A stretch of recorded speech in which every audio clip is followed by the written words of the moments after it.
is Democracy Now!, democracynow.org, The War and Peace Report. I'm Amy Goodman with Juan Gonzalez. Well, investors at the CIA and Google are both backing a company that claimed to represent the next phase of intelligence gathering, according to a report from Wired. It's called Recorded Future, and it monitors tens of thousands of websites, blogs, and Twitter accounts in real time in order to find patterns, events, and relationships that may predict the future. Google has done business with America's spy agencies before, but this seems to be the first time the CIA and Google have funded the same startup at the same time. The report comes on the heels of a new opinion poll released by the nonpartisan group Consumer Watchdog that shows nearly two-thirds of Americans are troubled by what's being called Google's WiSpy scandal. WiSpy refers to revelations that Google's Street View cars operating in some 30 countries snooped on private Wi-Fi networks over the last 3 years. Google has admitted that its cars recorded communications from unencrypted home Wi-Fi networks as they photographed people's homes for Google's Street View.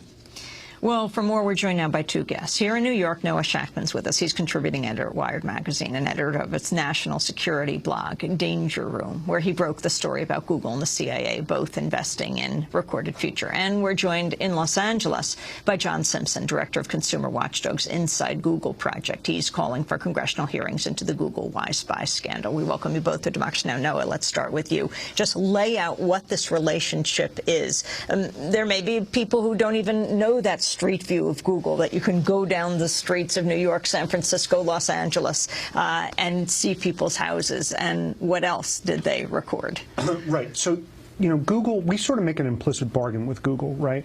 Google, you know, reads our email to deliver advertisements. They look at how we're traveling from point A to point B as we use Google Maps. They look at our searches as we use Google Search.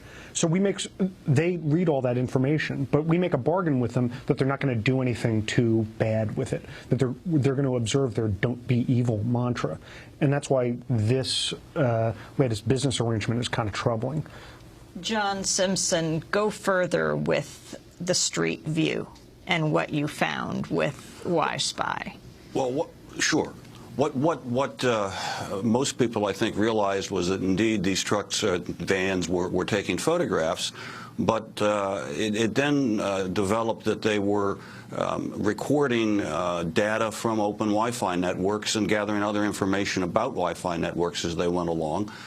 Initially, Google said that they were just locating the networks, and then they said, "Oh my gosh, we've made a mistake. We were actually gathering data," which seems tremendously disingenuous when you explain learn exactly that they, what you mean when you say they're gathering. John, explain exactly what you mean when you say they weren't just taking pictures, but they were gathering data from the Wi-Fi networks as they passed your house. Sure. If you have a Wi-Fi network and you're sending email messages over it, passwords are going through it when you log on to websites, any of that sort of communications could be sucked up by their WiSpy snooping. And not only would it be sucked up, it was recorded on their servers. So there are parts of people's personal communication that they have in their server network.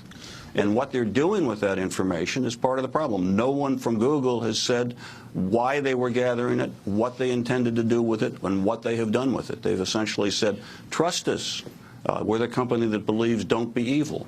And when you say they're storing it in their servers, one of the amazing things to me has been, as I've learned more about Google, that they virtually have created these huge tank farms all around the United States where they're storing all this data, and they're collecting basically more information on the American people and in the world than practically any other company right now.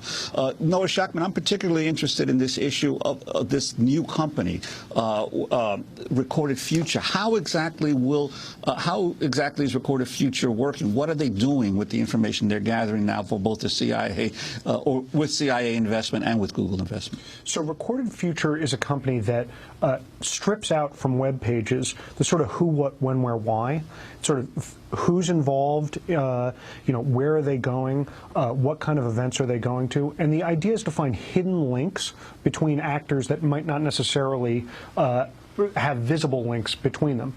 So for example, if I'm going to Aruba and there happens to be, I don't know, a terrorism conference in Aruba, perhaps I'm going to that terrorism conference. That's sort of the idea.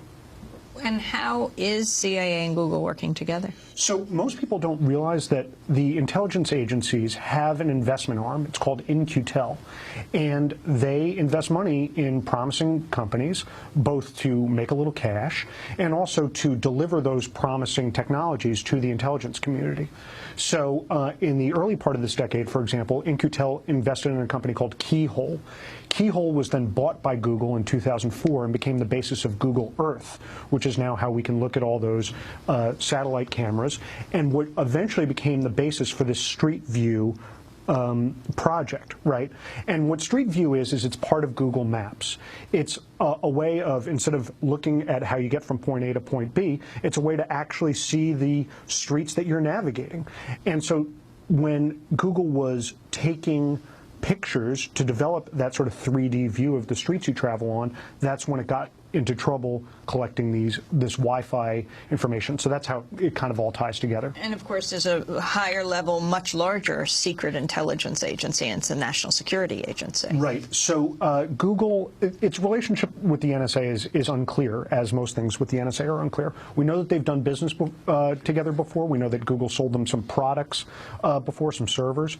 And we also know excuse me, or we believe we know, that when Google suffered a pretty vicious hack attack earlier this year, it turned to the NSA, it turned to sort of the information security specialists of the NSA to help them out and try to figure out what was going on.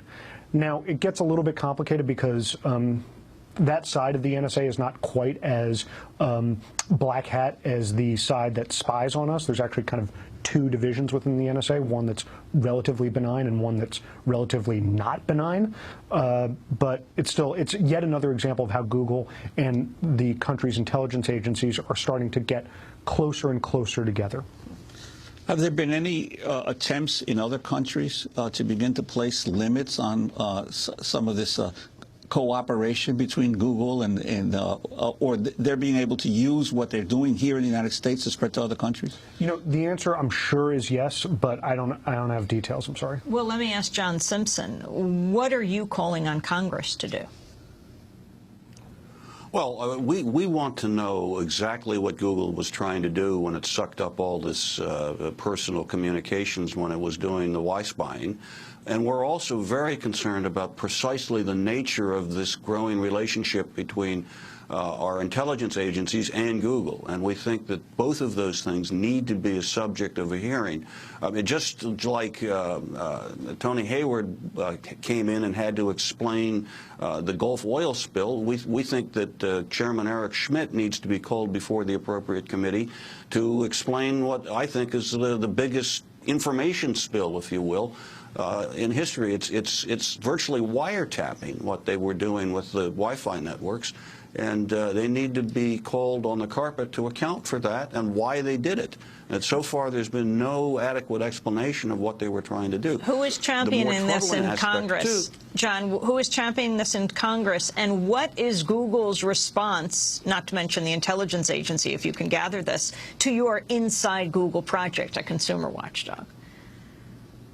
Well, Google has not been our best friend, you could say. In fact, early on when we put out a press release they didn't like, they actually tried to get our charitable funding revoked, contacted the Rose Foundation and suggested we ought not to be funded, which was not very good. In Congress so far, we have not had anyone respond to the call. We believe that the appropriate committee would be Commerce and the House Energy and Commerce Committee, possibly House Judiciary Committee, because they have jurisdiction over wiretap legislation. So we're still optimistic, particularly when, in the light of our poll, we had overwhelming support for some kind of a hearing from the voters that we polled.